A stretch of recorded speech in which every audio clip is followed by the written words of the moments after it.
सांगा, काही समाजकंटकांकडून काही रील व्हायरल करण्यात येत होत्या, त्याला अटक केलेली आहे, काय पूर्ण प्रकरण आहे? याच्यामध्ये 30 तारखेच्या रात्री भीम आर्मीचे काही युवक पोलीस स्टेशनला आले होते आणि त्यांनी तक्रार दिली की दलितांच्या विरोधामध्ये कोणीतरी एक क्लिप तयार केलेली आहे, ज्याच्यामुळे दलित समाजामध्ये रोष निर्माण झालेला आहे.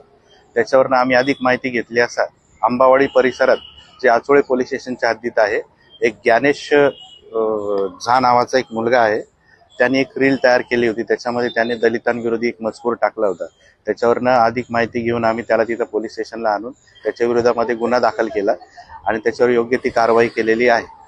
तर मी पोलिसांतर्फे, आचोळे पोलीस स्टेशनतर्फे जनतेला आवाहन करतो, समाजातील लोकांना आवाहन करतो की या पद्धतीचे समाजामध्ये दुफळी निर्माण होणारे कुणी पण व्हिडिओ टाकू नये.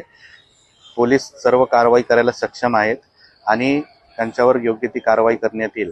तरी हे पुन्हा एकदा मी आवाहन करतो की या पद्धतीचे कोणीही रीळ बनवू नये आणि फुकटची जाहिरात करण्याचा प्रयत्न करू नये किंवा पब्लिसिटी करण्याचा प्रयत्न करू नये. लाईक मिळतील या हिशोबाने तुम्ही जर केलं आणि समाजामध्ये काय तणाव निर्माण झाला, त्याच्या विरोधात योग्य ती कारवाई करण्यात येईल.